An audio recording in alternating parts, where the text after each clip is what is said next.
BJP Congress పార్టీలు ఇచ్చే హామీలన్నీ జూటా మాటలేనని టెస్కాప్ చైర్మన్ కొండూరు రవీందర్రావు అన్నారు. ప్రజల ఆకాంక్షలు నెరవేరాలంటే ప్రజల పక్షాన ఉండి పోరాడే వ్యక్తి బోయినపల్లి వినోద్ కుమార్ అని స్పష్టం చేశారు.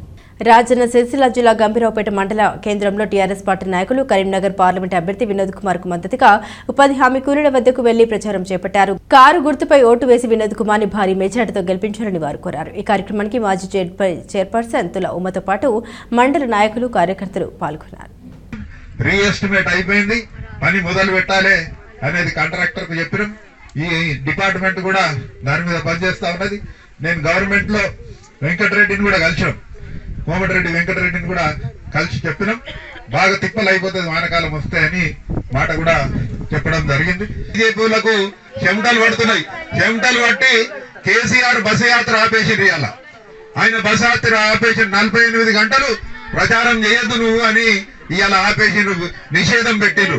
ఎందుకంటే ప్రజలు వస్తున్నాడు, తండోపతండాలు వచ్చి కేసీఆర్ కావాలి తల్లి అన్నట్టు, మా కేసీఆర్ తప్ప ఇంకోళ్ళు వద్దు అని అంటా ఉంటే భయం పుట్టి, కాబట్టి 48 గంటలు కేసీఆర్ ను తిరగకుండా ఇలా నిషేధం పెట్టిండ్రు. ఇది కూడా గమనించాలి మీరు. 13వ తేదీ నాడు కారు గుర్తు మీద ఓటేసి మన వినోదాన్ని తిరిగి మళ్ళీ గెలిపించుకుంటే వచ్చే మీ ఎంబడ నిలబడి ఈ హామీలన్నింటినీ కూడా ఇలా కాంగ్రెస్ పార్టీ ఏవైతే జూటా మాటలు చెప్పిందో అవిటిని నిజం చేసేదాకా మీ పక్కన నిలబడి పోరాటం చేయడానికి వినోదాలు లాంటి వాడు కావాలి. గంభీరావుపేట ప్రజలు చాలా గొప్పోళ్ళు, ఎప్పుడు కూడా ధర్మం వైపు న్యాయం వైపు ఉంటారు. తెలంగాణ కావాలని కొట్లాడిన దాంట్లో కూడా మీరు ముందున్నారు. అప్పటి నుంచి కూడా తెలంగాణను కాపాడుకోవాల్సినటువంటి బాధ్యత మన అందరిపైన ఉన్నదక్క. ఎక్కడికి అనవసరంగా కాంగ్రెస్ వాళ్ళకు ఓటేసి మోసపోయినాం. వనలక్ష్మి అరే ఇంత ముందు వచ్చింది కదా ఇప్పుడు వస్తుందని అంటే మాకు వస్తలేదు, రైతు బంధు వస్తలేదు. వినోద్ అన్న మనకు అందుబాటులో ఉంటాడు. ఏ సమస్య వచ్చినప్పుడు రవీందర్ అన్న ఉన్నారు ఇక్కడ, కాబట్టి వినోద్ అన్న కూడా మనకు అందుబాటులో ఉంటాడు.